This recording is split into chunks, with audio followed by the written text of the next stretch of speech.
I am able to confirm there are 17 people that have died. 6 of those have already been taken to the Westminster mortuary. Another further 11 are still within Grenfell Tower itself. Now, I can't say because fires are still burning in there and the LFB keep putting them out, because we need to make sure it's safe so that people are then recovered. I really hope that it will be a number of days before we recover those that we've already located.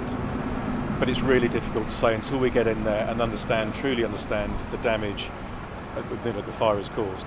I think this will be a very, very challenging police operation and investigation. Identification is absolutely key for the families and indeed for the coronial process working to Coroner Dr. Fiona Wilcox. Now, we can do identification through a number of different ways. With fire damage, it's going to be much more challenging than it is when we deal with other incidents where tragically people have died. So we will use things like DNA and fingerprints. We're likely to use people's dental records as well, and it can take some considerable time. We do what we call a formal identification for the coroner, but we'll also use other forms of identification as well. Some people, they may have personal possessions with them, they might have their name and address on, that we'll use as a preliminary identification, which means we can speak to families as quick as we can, but it is going to take some considerable period of time. There are 17 people that I can confirm have died. Sadly, I do think that number will increase. I can't say how many people are going to be in there. The work we're doing with the calls that are coming to our casualty bureau is to, as quick as we can, identify those that are missing. So there's 120 flats within Grenfell Tower. Now, some of those are multi-occupancy, there will be residents, they may well have had other people staying. So it's an absolute priority for us to know who is missing. But such is the nature of the building, we have to make sure it's safe so we can fully search the whole building, every available place, and with the damage, that's going to take some considerable time. I think my absolute hope is that as few people as possible have died within Grenfell Tower. But you simply cannot give us any indication as to whether that death toll will double, triple or reach triple figures? I'm not able to at this point in time, no. Simply because you don't have that information?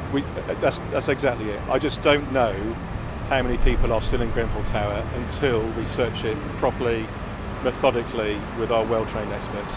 So we opened our casualty bureau with a number that was open first thing yesterday morning. Yesterday we took over 5,000 calls.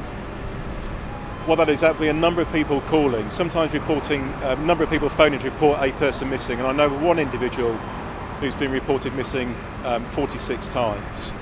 So at one point we had over 400 people who were reported missing from Grenfell Tower. Now, I don't believe that is going to be the number of people that are missing. There are 120 flats within the tower itself.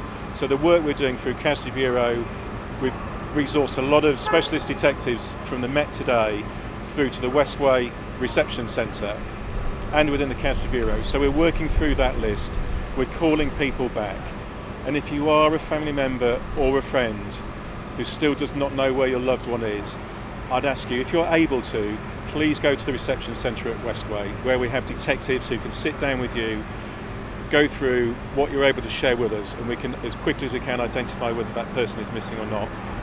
There are another 11 people that I know of that we have found who have died within Grenfell Tower, and we will be going through the process as quick as we can, recovering from there, taking them to the mortuary and ensuring that they can get formally identified. Out of those 17, we believe that we know the identity of 6 of them.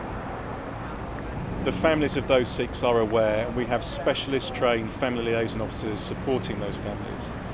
We also have family liaison officers working closely and supporting the families of those who are in hospital in a critical condition. I can't put myself in the shoes of any family member or friend whose loved one is still missing, and it'd be wrong of me to do so. But I can understand their frustration at not knowing. As soon as we know something, we will share that with people. It's absolutely important that we don't give out information that I don't know to be true, or indeed information that we suspect might be inaccurate, because that would be hugely distressing in itself.